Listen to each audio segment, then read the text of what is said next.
Ladies and gentleman, ರಾಜ್ಯಸಭೆಯ ಒಂದು seat, ಆದರೆ ಆ ಸೀಟಿನ ಸುತ್ತ ರಾಜಕೀಯದ ದೊಡ್ಡ ಕದನ. ಕರ್ನಾಟಕದಿಂದ ತೆರವಾಗಿರುವಂತಹ 4 ರಾಜ್ಯಸಭಾ ಸ್ಥಾನಗಳಿಗೆ ಚುನಾವಣೆ ನಡೆಯುತ್ತೆ. ಬಿಜೆಪಿ ಜೆಡಿಎಸ್ ಮೈತ್ರಿಗೆ ಸಿಗುವಂತಹ ಏಕೈಕ ಸ್ಥಾನಕ್ಕಾಗಿ ತೆರೆಮರೆಯ ಪೈಪೋಟಿ ಸಹ ತಾರಕಕ್ಕೇರಿದೆ. ರಾಜ್ಯಸಭೆಯ ಟಿಕೆಟ್ ಯಾರಿಗೆ? ಮೈತ್ರಿ ಧರ್ಮಕ್ಕಾಗಿ ಮಂಡ್ಯವನ್ನ ತ್ಯಾಗ ಮಾಡಿದಂತಹ ಸುಮಲತಾ ಅಂಬರೀಷ್ಗ, ಅಥವಾ ಬಿಜೆಪಿ ಜೆಡಿಎಸ್ ಮೈತ್ರಿಯ ಲೆಕ್ಕಾಚಾರಗಳ, ಇಲ್ಲ ಸುಮಲತಾಗೆ ಕೈ ಕೊಡುತ್ತಾ ಬಿಜೆಪಿ? ಈ ಬಗ್ಗೆ ಏನಿದೆ ರಿಪೋರ್ಟ್ ಅಂತ ನೋಡ್ತಾ ಹೋಗೋಣ. ವೀಕ್ಷಕರೇ, ನೆಲ ಜಲ ಭಾಷೆಗಾಗಿ ಪ್ರಾಮಾಣಿಕ ಪತ್ರಿಕೋದ್ಯಮ. ನೀವು ನೋಡ್ತಾ ಇದ್ದೀರಾ ಫೋಕಸ್ ಟಿವಿ. ನಾನು ನಿಶ್ಚಿತ.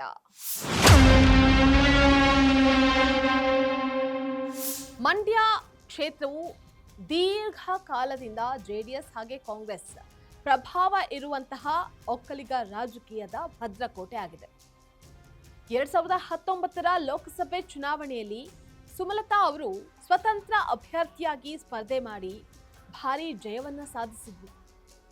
ಅವರ ಗೆಲುವಿಗೆ ಪ್ರಮುಖ ಕಾರಣ ಏನಪ್ಪಾ ಅಂತಂದ್ರೆ ನಟ ಅಂಬರೀಷ್ ಅವರ ಅಭಿಮಾನಿ ಬಳಗ, ಸ್ಥಳೀಯ ಬೆಂಬಲ ಹಾಗೆ ಬಿಜೆಪಿ ನೀಡಿದಂತಹ ಪರೋಕ್ಷ ಬೆಂಬಲದಿಂದ ಮಂಡ್ಯ ರಾಜಕೀಯದಲ್ಲಿ ತಮ್ಮದೇ ಆದಂತಹ ಛಾಪನ್ನ ಮೂಡಿಸಿರುವ ಮಾಜಿ ಸಂಸದೆ ಹಾಗೆ ನಟಿ ಸುಮಲತಾ ಅಂಬರೀಷ್ ರಾಜಕೀಯ ಭವಿಷ್ಯದ ಬಗ್ಗೆ ಮತ್ತೆ ಚರ್ಚೆಗಳು ಜೋರಾಗಿದೆ.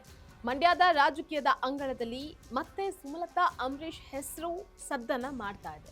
ಬಿಜೆಪಿ ಜೆಡಿಎಸ್ ಮೈತ್ರಿಯ ಹೊಸ ರಾಜಕೀಯ ಸಮೀಕರಣಗಳ ನಡುವೆ ಸುಮಲತಾ ಅಂಬರೀಷ್ಗೆ ರಾಜಕೀಯವಾಗಿ ಅನ್ಯಾಯ ಆಗ್ತಾ ಇದೆಯಾ ಅನ್ನುವಂತಹ ಪ್ರಶ್ನೆ ಎದ್ದಿರುವಂತಹದ್ದು.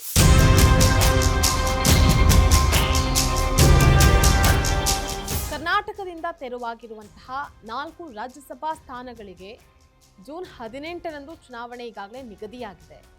ತೆರೆಮರೆಯ ರಾಜಕೀಯ ಲೆಕ್ಕಾಚಾರಗಳು ಬಿರುಸುಗೊಂಡಿದೆ.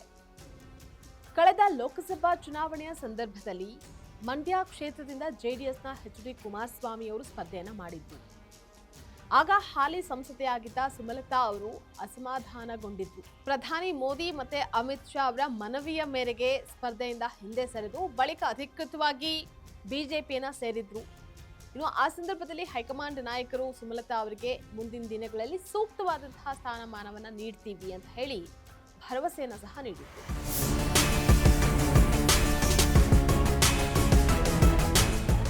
ಇನ್ನು ರಾಜ್ಯಸಭಾ ಅಭ್ಯರ್ಥಿಗಳ ಆಯ್ಕೆಗಾಗಿ ಕರ್ನಾಟಕ ಬಿಜೆಪಿ ಘಟಕವು ಹೈಕಮಾಂಡ್ಗೆ ಈಗಾಗಲೇ ಒಂದು ಪಟ್ಟಿಯನ್ನ ಕೂಡ ರವಾನಿಸಿದೆ. ಅದರಲ್ಲಿ ಮಾಜಿ ಸಿಎಂ ಡಿ.ವಿ. ಸದಾನಂದ ಗೌಡ ಹಾಗೆ ನಿರ್ಮಲ್ ಕುಮಾರ್ ಸುರಾನಾ ಸೇರಿದಂತೆ ಪ್ರಮುಖ ನಾಯಕರ ಹೆಸರುಗಳೂ ಇದೆ.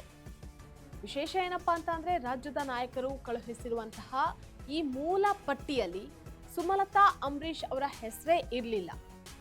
ಆದರೆ ದೆಹಲಿ ಮಟ್ಟದ ಬಿಜೆಪಿ ವರಿಷ್ಠರು ಖುದ್ದಾಗಿ ಸುಮಲತಾ ಅವರ ಹೆಸರನ್ನ ಮುನ್ನೆಲೆಗೆ ತಂದು ಅವರ ಬಗ್ಗೆ ಪ್ರತ್ಯೇಕವಾಗಿ ಮಾಹಿತಿಯನ್ನು ಸಹ ತರಿಸಿಕೊಂಡಿದ್ದಾರೆ.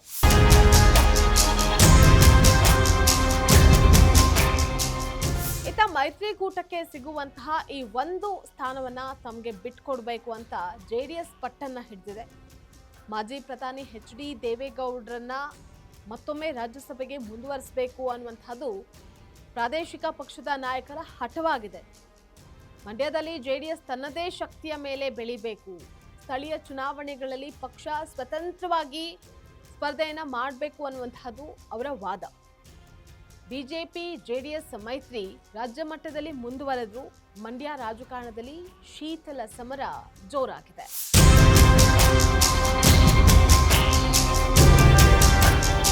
ಒಟ್ಟಾರೆಯಾಗಿ ಮಂಡ್ಯ ರಾಜಕೀಯದಲ್ಲಿ ಸುಮಲತಾ ಅಂಬರೀಷ್ ಮುಂದಿನ ಹೆಜ್ಜೆ ಏನು ಅನ್ನುವಂತಹದ್ದು ಸಹ ಕುತೂಹಲಕ್ಕೆ ಕಾರಣವಾಗಿದೆ. ಬಿಜೆಪಿ ಜೆಡಿಎಸ್ ಮೈತ್ರಿಯ ಹೊಸ ಸಮೀಕರಣಗಳ ನಡುವೆ ಅವರ ರಾಜಕೀಯ ಭವಿಷ್ಯ ಹೇಗೆ ರೂಪುಗೊಳ್ಳುತ್ತೆ ಅನ್ನುವಂತಹದನ್ನ ಕಾದ್ ನೋಡ್ಬೇಕಾಗಿದೆ. ಇದಾಗಿತ್ತು ಈ ಕ್ಷಣದ ಪೊಲಿಟಿಕಲ್ ಅಪ್ಡೇಟ್. ನೆಲ ಜಲ ಭಾಷೆಗಾಗಿ ನೋಡ್ತಾ ಇರಿ ಫೋಕಸ್ ಟಿವಿ.